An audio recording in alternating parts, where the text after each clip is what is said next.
Welcome to another episode of Mechanisms of Mentorship with my magnificent guest, Rhett Butters. Now, I brought Rhett on the show because he has a very interesting story that's going to inspire and it's going to give you the blueprint for all the young engineers in college, the freshmen, the sophomores, the seniors in high school watching this, that want to pursue a career in mechanical engineering. He's going to give you the blueprint of how he achieved this early on. He had an internship, he worked his way up in the company, and immediately after graduation, he had a job offer to become a full-time mechanical engineer here at Pipeline Design and Engineering. Rhett, welcome to the show. Thanks for having me, Raf. Absolutely. So the audience, they want to know from this introduction, tell us about your journey of mechanical engineering, how it started, maybe a little bit of your youth, and how you connected with this company, Pipeline. Yeah, of course. I would say, probably most engineers, it started at a young age with the Legos and, taking things apart to see how they work. My father was actually a mechanical engineer as well, so I drew a lot of inspiration from that. And Nathan Butters? Yeah, Nathan. And yeah, I think I just grew up just knowing that that's what I wanted to do, like seeing what my dad did and combined with, just knowing that all the things that I did growing up kind of like led me towards that path. Okay. Tell us about how old were you when you came in contact with Pipeline Design and Engineering and how you got the internship? I think I was 21. It was, the end of the school year in 2018, I believe.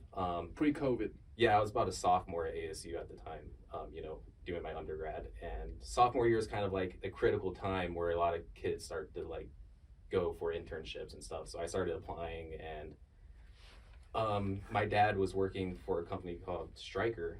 He still works there. He's a principal engineer. And he came to me and made the introduction to Aaron, who, owns Pipeline.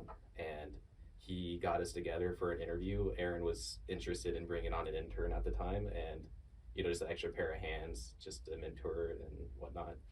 And yeah, the interview went good, and I got the internship and started working.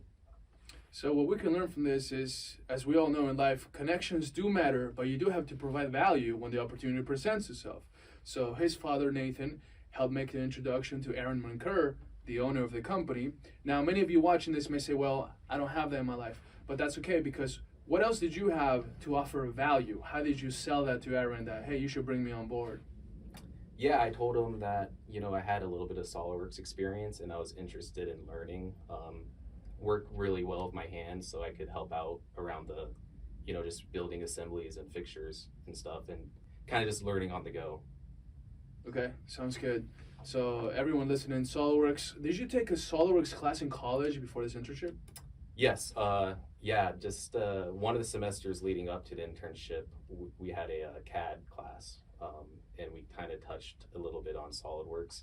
Not a whole lot, not as much as I would have liked, but kind of just, it was an introduction to SOLIDWORKS. So I got a little bit. Okay, fantastic. And how long were you an intern for before you became full-time mechanical engineer? Oh, that's a great question. I was about an intern for that summer, obviously. And then once the summer ended and school was going to get back up, I was like, well, Aaron, like, if you want me to stick around, I can do that.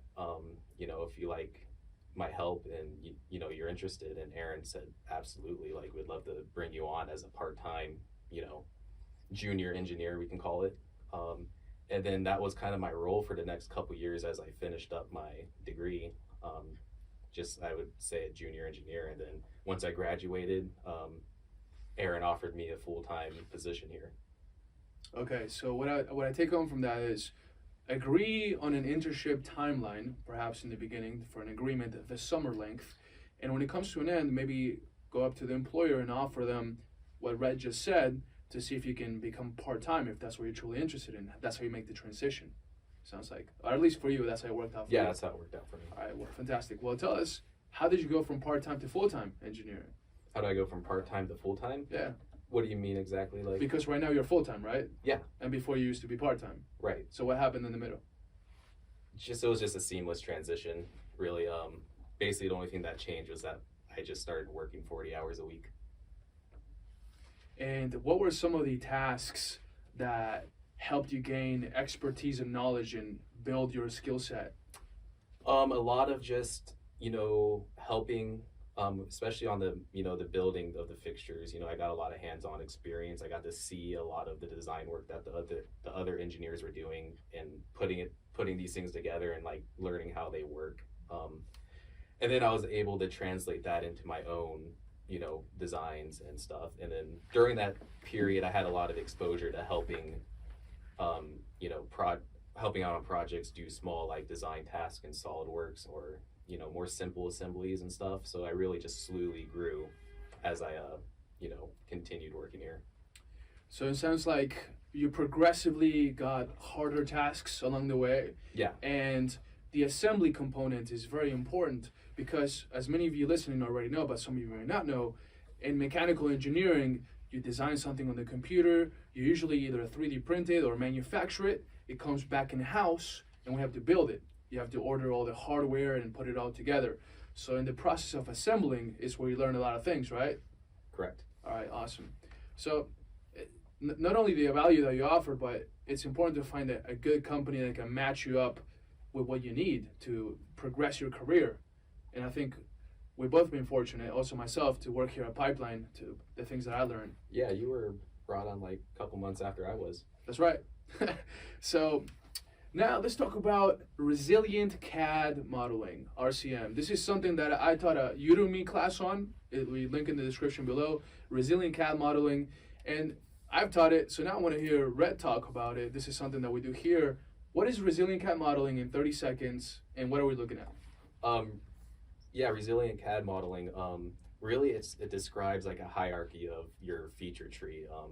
Kind of describes what, it's just like a way to organize the design tree in a way that helps make your CAD model more robust so it doesn't break. It makes it more easy to edit, and it also allows other engineers that have a good understanding of resilient CAD modeling go into your model and easily find, features and make edits to your design. Absolutely. When you say almost unbreakable, the CAD model, but of course it can break if you try hard enough, I also think about the term bulletproof. In English, I don't know if it's my second language anymore. I think it's my first because I came here when I was 13. But I came across the term bulletproof on Instagram when watching this guy called Knees Over Toes. Have you heard of him? No, I haven't. Knees Over Toes? Okay. We're not going to get sidetracked. This is just 30 seconds. But he's a guy on Instagram, millions of followers, that he has taught people that going in your squats with your knees over your toes is actually healthy and normal for your knees to do. And it makes your knees bulletproof. That's his whole concept that he uses. So this is kind of like making your feature tree bulletproof, if you will. And before we move on to that, Rhett is actually pretty passionate about bodybuilding and lifting weights. Could you tell us a little bit about your bodybuilding journey before we jump into this? Yeah, I was a freshman at ASU, and the first semester I didn't do any working out of any kind, and leading up to that I really wasn't in the gym at all. Like even during sports I never like worked out or did any of that. Regretting that now in hindsight, but anyway, it was winter break, and my dad and brother were going into the gym a lot at that time. I think they had like some deals set up where my brother got I think he wanted a gun or something. I think he wanted my dad to buy him a gun. So my dad was like, well, if you come to the gym with me every day for like so-and-so months, I will get you this gun. And I saw this and I was like, well, like, I want to like work out. Like, I can't be letting my brother get stronger than me, just like that sibling rivalry type thing, So I started going to the gym with him, and, I just fell in love with it. And even, just continued doing it after that. You may not see now because Rhett is wearing a hoodie, but he is a monster under that hoodie. Like, this guy is Hulk. It's incredible. Tell us, like, how much you weigh, how tall are you? I'm about 220 pounds, 6'1". I think that's where I'm at right now, but the heaviest I ever weighed was around 240. 240? Yeah, it wasn't like a good 240 though. It was a little dirty. Dirty 240. It was a little dirty 240. It wasn't the cleanest bulk. Right on. Well, let's go back to CAD now and tell us what we're looking at right here. This is a drain kit, and this is actually the first thing I ever did for Pipeline. during my internship. It was actually kind of funny. We had this guy come, and he was, selling this product sometime before he came to us, and he had stopped, and somewhere during that pause where he wasn't producing this product, he had lost his manufacturing documentation for, to make it like CAD drawings, step files, things like that, things that you would send to a injection molder to, create your product. So he came to us, he's like, hey, I only have the product.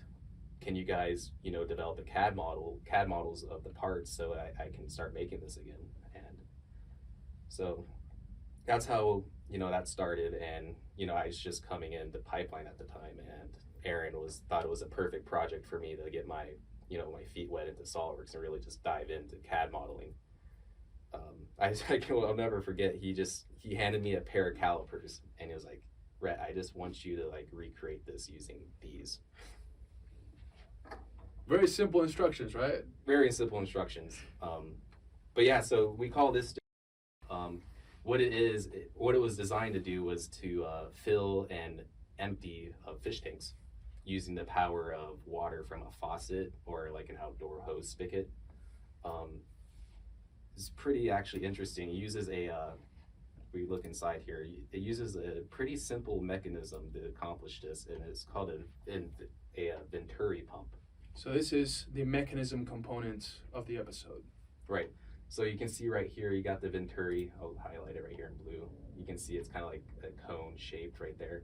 And what happens, water from a faucet or like a hose comes in through here, and it gets compressed and it gets spit out this nozzle. Try to see if you can zoom in a little bit more so you make this. Yeah, for sure. There you can see it. All right, so it gets compressed right there. Compressed, and it comes out at high pressure and a high velocity. Click on that face so it becomes blue so people can see it. Yeah, it becomes compressed. All right. Right there. And then it like gets shot out at a high pressure, high velocity into this constricted part of the tube right here. And because of the cross-sectional area getting smaller, there's low pressure that's created up around here.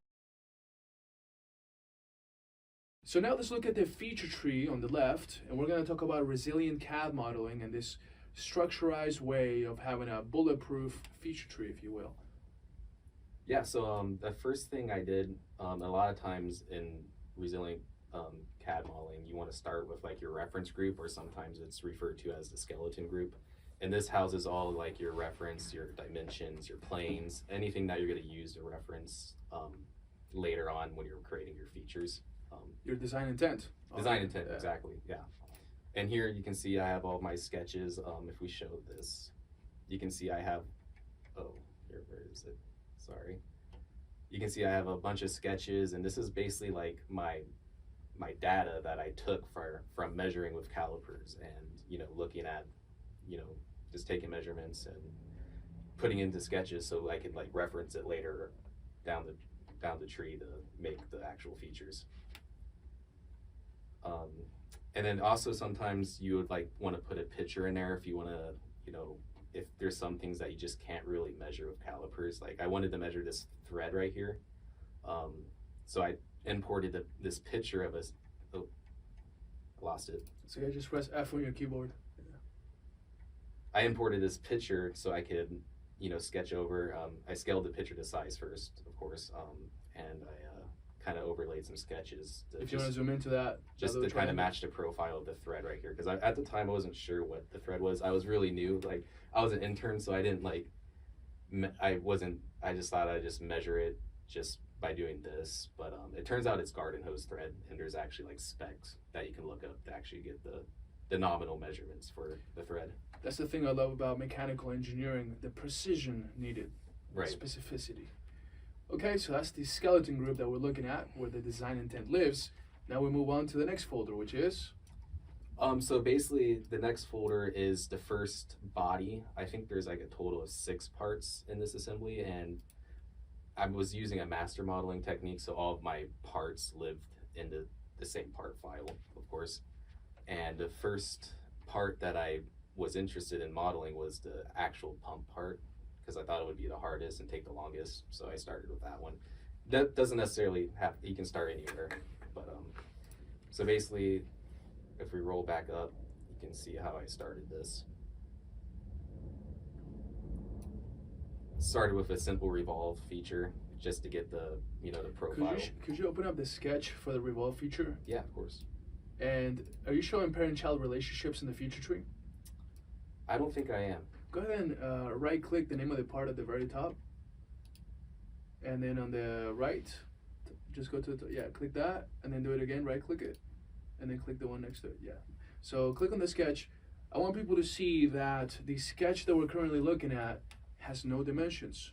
Why may that be? Because it's converted entities. Yeah. And they're converting the entities, and if you follow the line, if you open up the skeleton group on the left, it's going to be referencing, we have to click on it again. Find it again. I don't know if we'll be able to see it from here, but it's too big. So it's basically referencing the initial sketch, and we just convert the entities. Yep. Now this is at the center of RCM, that you're not putting any design intent in the features that you build later after the tree.